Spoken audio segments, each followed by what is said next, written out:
El pensamiento simple por nuestro estudio hoy es que el Padre es revelado por el Hijo a los que creen en Él.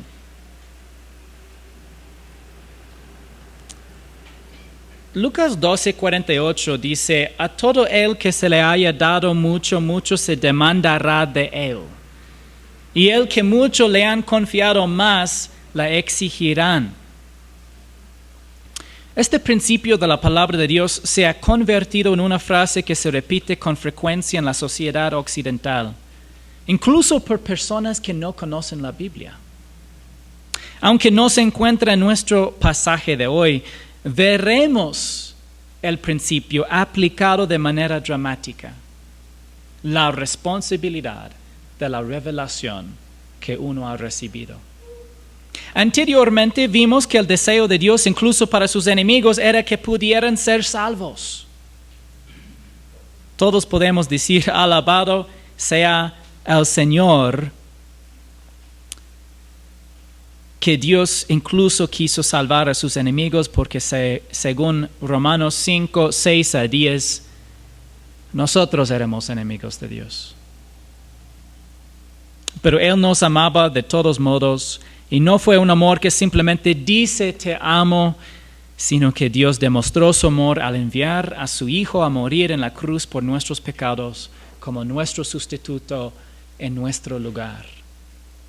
¡Qué amor tan grande!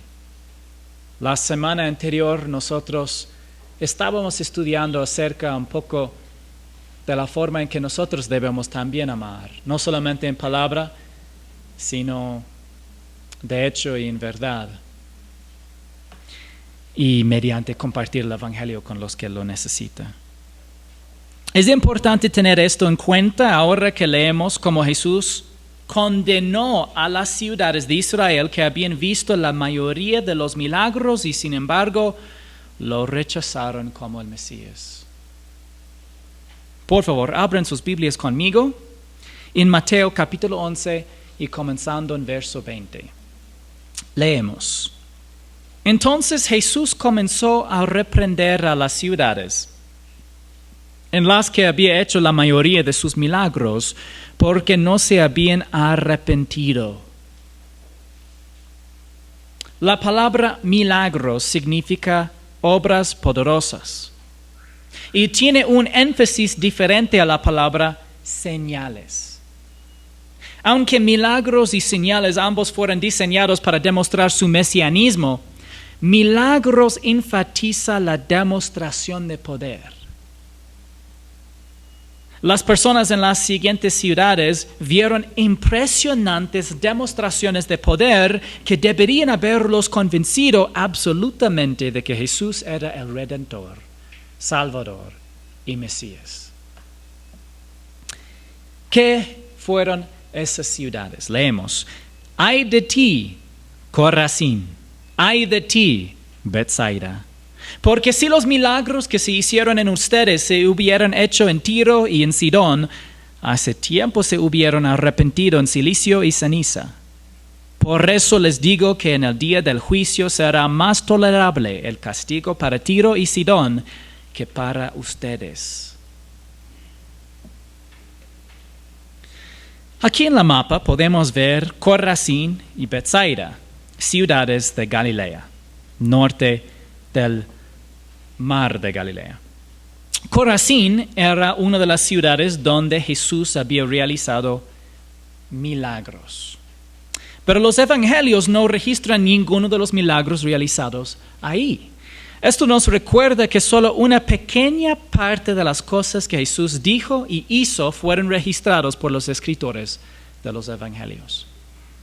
Betsaida era la ciudad natal de Felipe, Andrés y Pedro, que se encontraba al norte del mar de Galilea.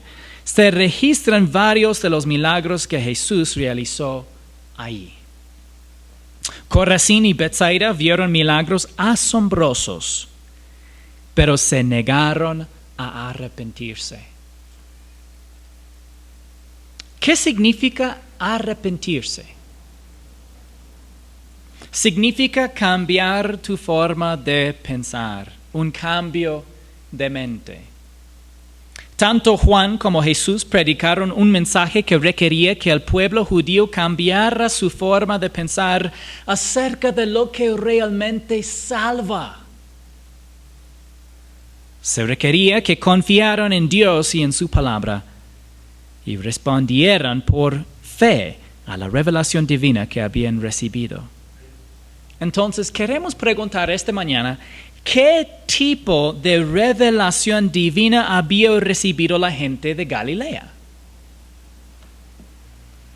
Recibieron revelación general en la creación y revelación general en la conciencia humana. El resultado de la revelación general es saber que Dios existe.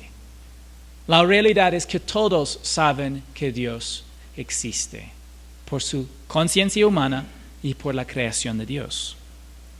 También recibieron revelación específica o escrita en la escrita palabra de Dios, que en su día se dividió en dos secciones principales, la ley y los profetas. Pero recibieron revelación personal en la persona de Jesucristo, quien es la manifestación de Dios invisible. Revelación personal de Dios. Dice en Juan 1:18, nadie ha visto jamás a Dios. El unigénito Dios que está en el seno del Padre, Él lo ha dado a conocer. Hablando de Jesucristo. Pero hay un tipo más de revelación que recibieron. Hay una categoría extra que recibieron. Y algunos maestros de la Biblia lo describen como revelación especial. Esta fue la revelación en los milagros mesiánicos. Recibir revelación especial fue un privilegio único. ¿Qué sabemos sobre Tiro y Sidón? Eran ciudades no judías que eran famosas por la idolatría y el juicio divino que había caído sobre ellos. Tiro fue especialmente famoso por haber sido destruido exactamente de la manera que Dios había predicho a través de los profetas judíos. Su primera destrucción era por manos de Nabucodonosor y luego por Alejandro Magno. En el primer siglo, la destrucción de Tiro ya era historia. Ellos podían mirar atrás y recordar qué pasó con Tiro. En su día, los habitantes de Tiro habían recibido universalmente la revelación general de Dios y alguna revelación específica o escrita que identificaba a Dios como el Dios de Israel. Sin embargo, la gente de Tiro había rechazado la revelación que recibieron. Fueron juzgados por Dios y su ciudad finalmente fue destruida. Como resultado, ciudades como Tiro y Sidón eran infames para los judíos. Sin embargo, en el día del juicio, la evaluación de Jesucristo de Tiro y Sidón no será tan severa como su juicio de las ciudades de Galilea. ¿Por qué? Por la revelación divina que habían recibido. Jesús luego explicó el principio en una de sus parábolas, en Lucas 12:48, a todo el que se le haya dado mucho, mucho se demandará de él, y al que mucho le han confiado, más le exigirán. Hay un mayor grado de responsabilidad ante Dios según la cantidad y el tipo de revelación divina que recibe. El eterno Hijo de Dios dejó a un lado el uso independiente de sus atributos divinos, por lo tanto sus milagros fueron realizados por el poder del Espíritu Santo y el conocimiento de su naturaleza humana le fue directamente revelado por el Padre y el Espíritu. Y en este momento, cuando él hablaba de lo que hubiera pasado con Sidón y Tiro, demostró omnisciencia, el conocimiento de todas las cosas reales y posibles. Sabía, como solo Dios puede, que si los mismos milagros se hubieran realizado en Tiro y Sidón, los habitantes de esas ciudades se habrían arrepentido mucho antes del primer siglo. Entonces, ¿por qué no envió Dios a un profeta para realizar los mismos milagros? Naturalmente, algunos de nosotros comenzamos a preguntarnos cómo debemos entender la actitud de Dios hacia la humanidad basándonos en tales declaraciones. Si esas personas se hubieran arrepentido, naturalmente pensamos que Dios debería haberles dado una revelación especial en milagros. ¿Cómo podemos reconciliar la aparente diferencia entre el Dios amoroso y misericordioso que dice que quiere que todas las personas se salven y el Dios que permite que los incrédulos mueran sin vida eterna, aunque podría haberlos traído a sí mismo a través de una revelación especial? La Escritura es clara en cuanto a que Dios desea que todas las personas se salven. Pero también dice que Dios da más revelación divina a aquellos que responden a la revelación que ya han recibido. Vemos ejemplos de esta nueva revelación divina dada a hombres inconversos como los centuriones de Capernaum y Cesarea. Ellos respondieron a la revelación divina que ya recibieron. Y aún todavía no fueron salvos, pero ellos estaban dispuestos de recibir lo que sea que Dios les comparte y llegaron a ser salvos. También vemos la revelación divina dada a los creyentes como los discípulos en Mateo 13, que estos hombres ya recibieron la salvación, entonces recibieron también información acerca del reino y del tiempo de anticipación del reino en que vivimos hoy. Entonces, Tiro y Sidón rechazaron la revelación divina que habían recibido y como resultado no recibieron más revelación.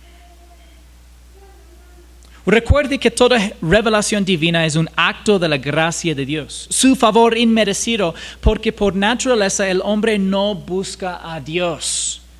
Leemos en Salmo 14, 2 y 3, el Señor ha mirado desde los cielos sobre los hijos de los hombres para ver si hay alguien que entienda, alguien que busque a Dios. Pero todos se han desviado, aún se han corrompido, no hay quien haga el bien, no hay ni siquiera uno.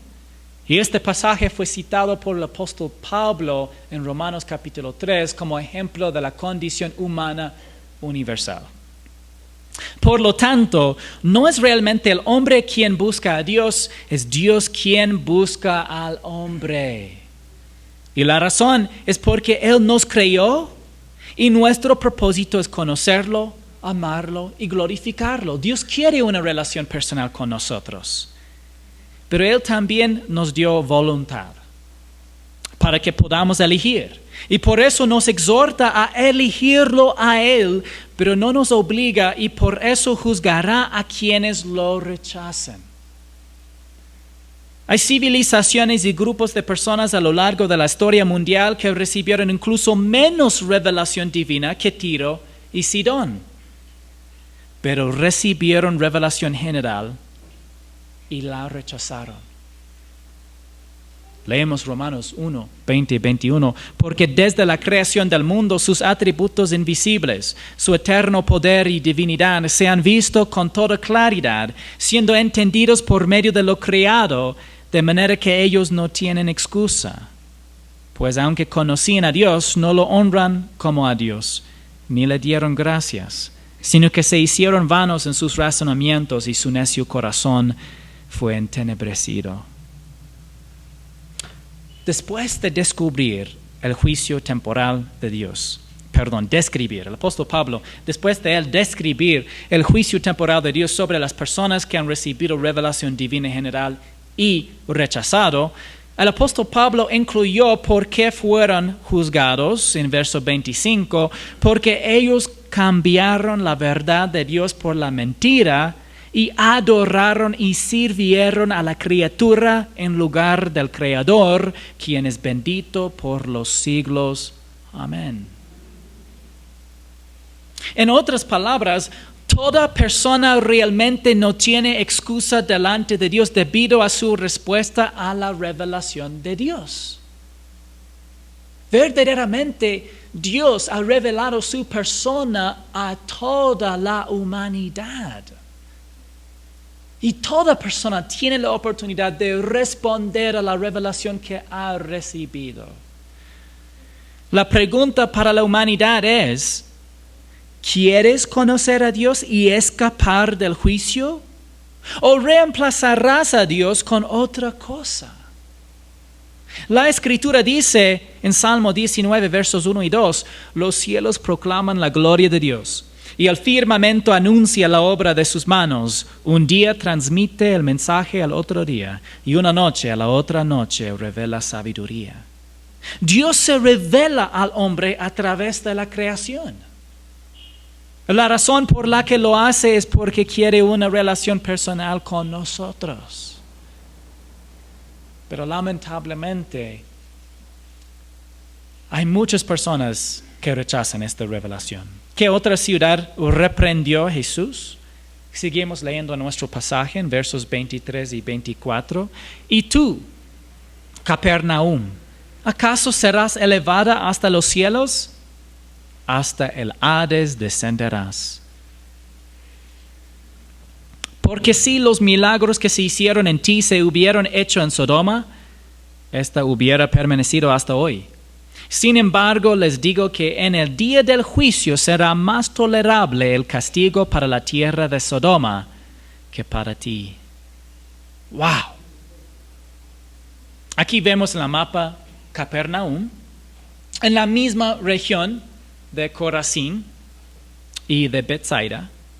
Este versículo nos aclara la respuesta general de la gente de Capernaum: el rechazo de Jesús. Rechazaron a Jesús como el Mesías. No creían que Él era el Hijo del Hombre y el Hijo de Dios. La pregunta de Jesús, ¿acaso serás elevada hasta los cielos?, parece implicar que Capernaum estaba orgullosa. Nos recuerda el ascenso previsto y la increíble caída de Satanás. Debido a su gran privilegio de ser el hogar del Mesías en Israel, Capernaum también fue más responsable de su rechazo del Mesías. Su rechazo de Jesús fue peor que el rechazo de Sodoma, una ciudad que rechazó al Dios de Abraham. Pero Jesús predicó y realizó milagros en Capernaum más que en cualquier otra ciudad en su ministerio terrenal, por lo que esta ciudad fue más responsable a los ojos de Dios. Fue un privilegio.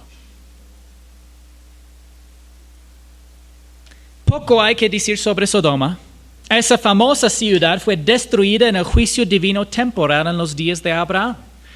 Era conocido por su inmoralidad desenfrenada y ni siquiera había 10 creyentes en toda la ciudad.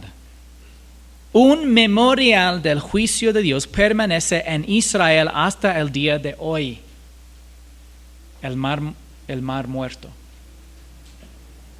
Es el sitio donde fue esta ciudad y que fue destruido. Pero la mayor revelación que recibió Capernaum lo hizo más responsable ante Dios que la revelación que recibió Sodoma. Las multitudes de Capernaum acudieron en masa a Jesús para ver sus milagros, pero al final nunca cambiaron de pensamiento acerca de Dios. Pensaban que ser descendientes de Abraham y guardar la ley de Moisés los hacía aceptables ante Él.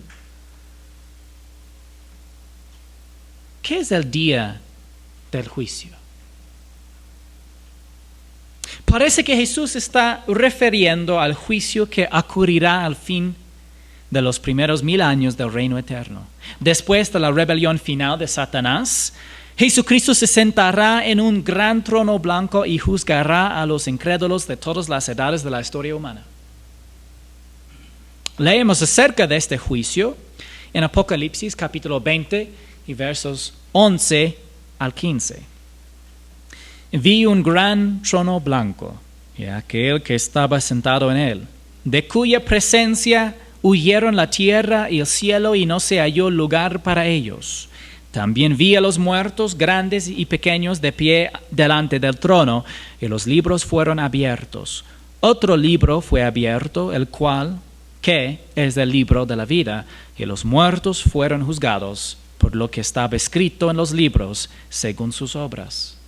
El mar entregó los muertos que estaban en él, y la muerte y el Hades entregaron a los muertos que estaban en ellos, y fueron juzgados cada uno según sus obras.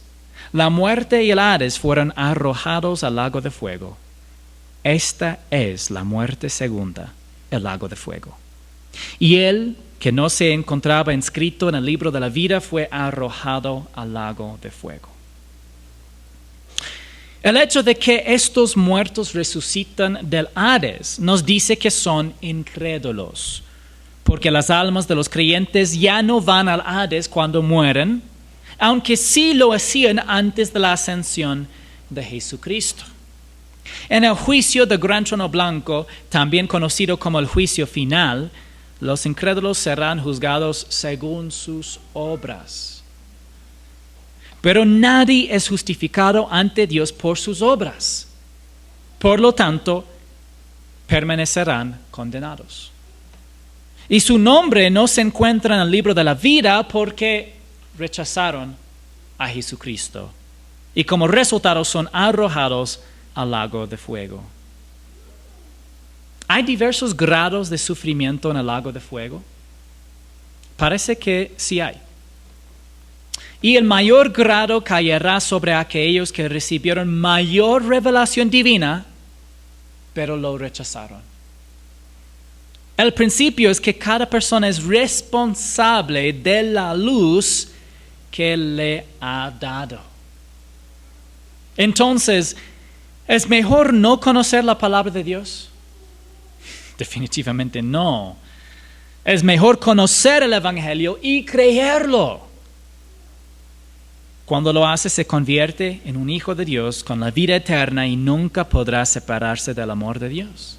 A diferencia de algunas enseñanzas falsas que dicen que todos tendrán una segunda oportunidad, la palabra de Dios dice que esta vida es la única oportunidad que tiene cada persona de responder por fe o rechazar a Jesucristo. Algunos malentienden y dicen que es mejor no conocer la palabra porque todos los que no escucharon van a tener una segunda oportunidad.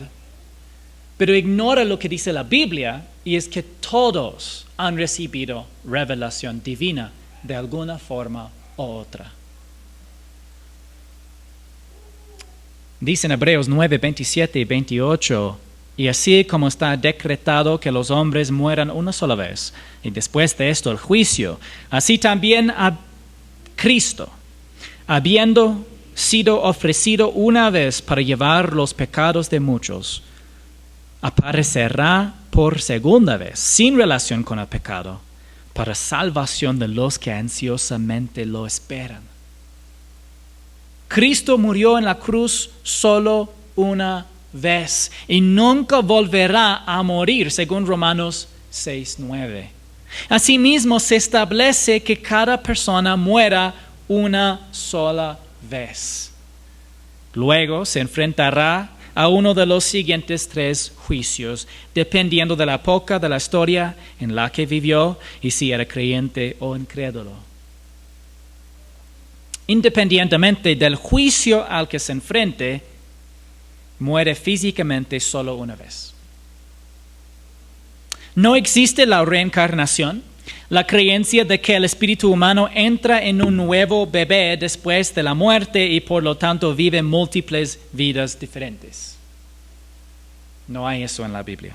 Tampoco existe la resurrección universal, el concepto de que todos recibirán una segunda oportunidad en el reino.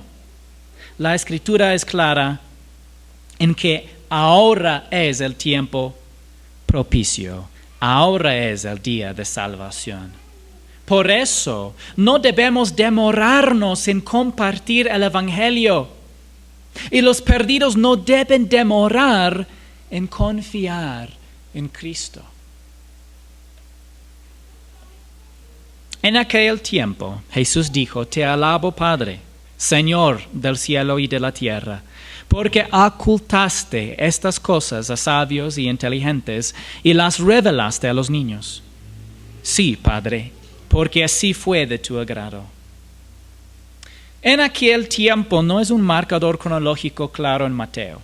Y es posible que Jesús hiciera estas declaraciones en una ocasión separada del discurso que acabamos de leer. Pero la inclusión de Mateo en este punto nos dice que pudo haber sido su invitación final a la salvación para aquellos que fueron condenados por su reprensión de las ciudades incrédulos. El Padre revela la verdad de una manera que generalmente solo las personas humanamente débiles entienden. Niños incluía a hombres adultos como Pedro y Juan. Por lo tanto, es una metáfora de las personas, que son simples y humildes en su respuesta a la revelación de Dios. Los sabios y los entendidos suelen estar orgullosos. El resultado del orgullo es la ceguera espiritual, de modo que no reconocen su necesidad del Salvador. El apóstol Pablo lo explicó de esta manera en 1 Corintios 1, 20 y 21. ¿Dónde está el sabio? ¿Dónde está el escriba? ¿Dónde está el que sabe discutir en este siglo? ¿No ha hecho Dios que la sabiduría de este mundo sea necedad? Pues ya que en la sabiduría de Dios el mundo no conoció a Dios por medio de su propia sabiduría, agradó a Dios mediante la necedad de la predicación salvar a los que creen. Mientras alguien sea sabio a sus propios ojos, no puede aceptar la sabiduría de Dios. En cambio, ¿qué es la sabiduría de Dios? La sabiduría de Dios es que el Hijo de Dios se humilló a sí mismo, haciéndose hombre, y murió en nuestro lugar en la cruz, para que a través de la fe en Él recibamos el regalo de la vida eterna completamente aparte del mérito humano, las buenas obras, los rituales religiosos o los intentos sinceros de guardar los mandamientos de Dios. Sino que sean salvos simplemente por la fe, lo que es de acuerdo con la gracia. ¿Por qué es esa necedad para la sabiduría del mundo? Porque la sabiduría del mundo pone énfasis en la superioridad, en el mérito y en la humanidad. Estos son polos opuestos del sacrificio, la gracia y la persona de Dios. Muy diferentes énfasis. Dice en versos 22 al 25, porque en verdad los judíos piden señales y los griegos buscan sabiduría, pero nosotros predicamos a Cristo crucificado, piedra de tropiezo para los judíos y necedad para los gentiles. Sin embargo, para los llamados, tanto judíos como griegos, Cristo es poder de Dios y sabiduría de Dios. Porque la necedad de Dios es más sabia que los hombres y la debilidad de Dios es más fuerte que los hombres. La muerte de Cristo por los pecados del mundo es poder de Dios para los que han creído. Al final, algo que parece necedad, pero que proviene de Dios, es más sabio que cualquier filosofía adoptada por el hombre. Y lo que puede parecer débil, como una muerte en la cruz, es en realidad una fuerza que ganó el conflicto angelical contra Satanás y aseguró la salvación de la humanidad. Aunque la mayoría de los adultos intentan instintivamente ganarse la entrada al cielo por su fuerza, por su mérito, Un regalo gratuito ofrecido por la gracia de Dios tiene sentido para los niños.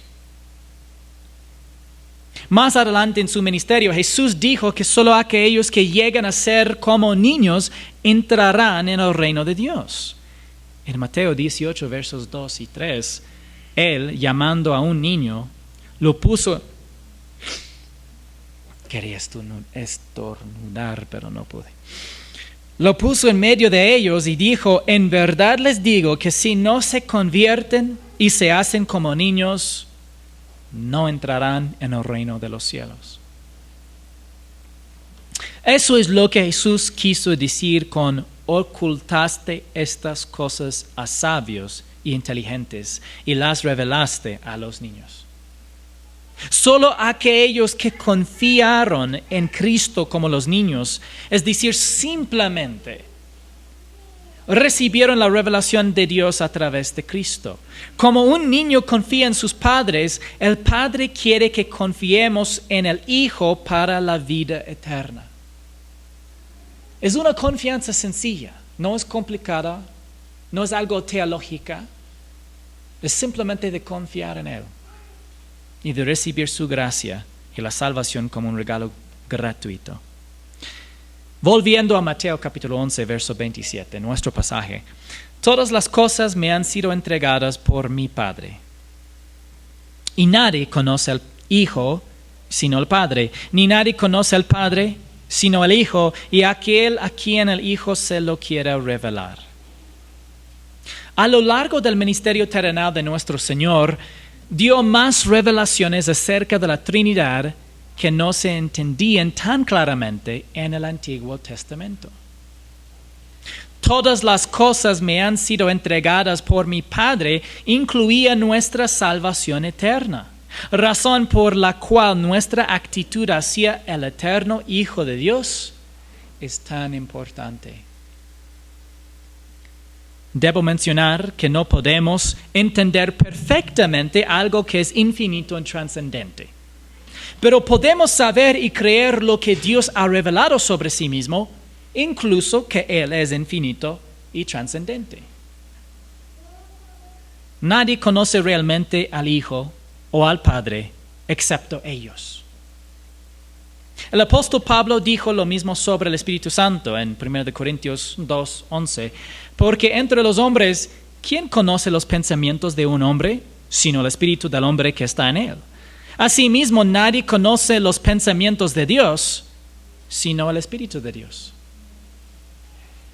Dios se conoce a sí mismo en las tres personas distintas, el Padre, el Hijo y el Espíritu Santo. Cada miembro de la Trinidad conoce al otro miembro perfecta y completamente. Esto es algo que nunca tendremos, una perfecta y completa comprensión de Dios. Honestamente, aparte de que Dios se acercó a nosotros, nunca lo entenderíamos en absoluto. Es su revelación a nosotros para que lo conozcamos.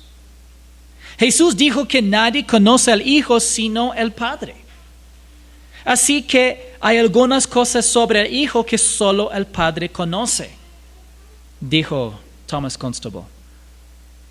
Y es algo que a veces creo que nos sorprende, pero no nos debería sorprender. Él es Dios sí mismo. Obviamente hay cosas de Él que nosotros no entendemos y no sabemos, pero que el Padre sabe perfectamente porque Él también es Dios. Un solo verdadero Dios en tres personas distintas. Pero termine aquí diciendo, ni nadie conoce al Padre sino el Hijo y aquel a quien el Hijo se lo quiera revelar. ¿Y a quién elige el Hijo para revelar al Padre? A los que creen en el Hijo. Es por la fe en el Hijo que entramos en una relación personal con Él, y al conocer al Hijo también conocemos al Padre. En Juan 14, 6 y 7 leemos, Jesús le dijo, yo soy el camino, la verdad y la vida. Nadie viene al Padre sino por mí. Si ustedes me hubieran conocido, también hubieran conocido a mi Padre. desde ahora lo conocen y lo han visto. Esta es también la forma en que Jesús describió la vida eterna unos capítulos después, en Juan 17:3, y esta es la vida eterna: que te conozcan a ti, el único Dios verdadero, y a Jesucristo, a quien has enviado. De conocer personalmente al Padre y al Hijo, de entrar en una relación personal con ellos, es la vida eterna. Es algo que una vez que la recibimos, dura para siempre. Y comience cuando creemos en Jesús. En conclusión, hermanos, en este pasaje hemos visto dinámicas importantes sobre la revelación divina y la responsabilidad humana. Pero hay un tipo de revelación que es solo a través del Hijo, cuando estamos hablando de la revelación que nos introduce en una relación personal con Dios. Y es esa revelación que nosotros recibimos cuando ponemos nuestra fe en el Salvador Jesucristo. Todo el pueblo de Dios dijo: